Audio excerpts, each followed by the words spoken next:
Good afternoon, I'm Malcolm Jordan and this is your Midday News Fix for Monday the 4th of March. Main Power's restored power to almost 1,500 properties in North Canterbury, with a small number still without. Outages were identified in Waikuku, Lowburn, West Ayrton, Cust and northwest of Oxford, and thought to be due to strong winds this morning. Met Service has a wind warning in place for the central North Island, while Canterbury, Marlborough and Wellington are also set for strong gusts. Meteorologist Matabello Magubatane says the gusts are expected to continue tomorrow. Later this morning, we also will be indicating a possibility of strong winds heading into tomorrow for the lower part of the South Island.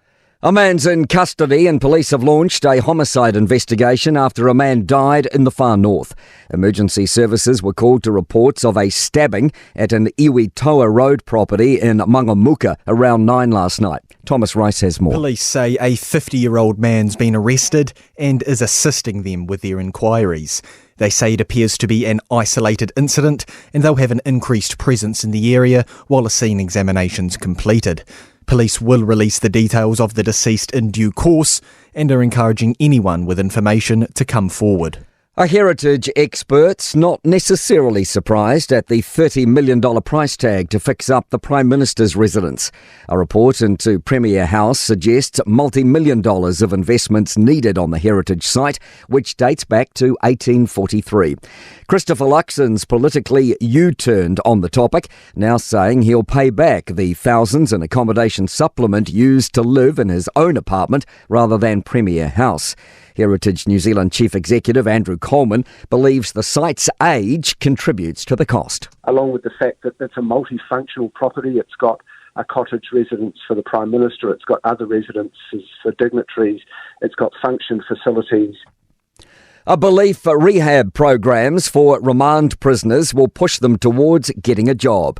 The government's looking to strengthen the Corrections Act to ensure they're provided with rehab which addresses the causes of their alleged offending. Corrections Minister Mark Mitchell says they make up almost 45% of the prison population.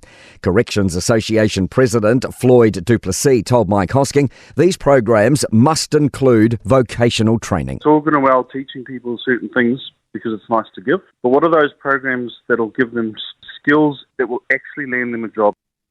Health New Zealand is changing its advice around COVID testing. Household contacts of a COVID-positive person who don't have symptoms themselves are no longer recommended to test daily for 5 days.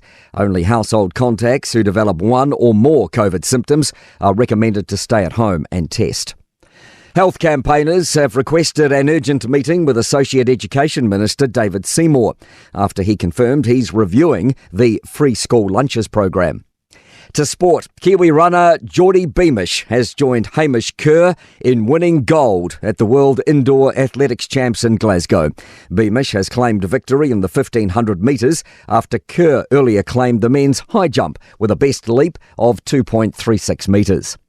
Wellington pace bowler Ben Sears has been called into the Black Caps for the second cricket test against Australia, with Will O'Rourke ruled out with a hamstring strain.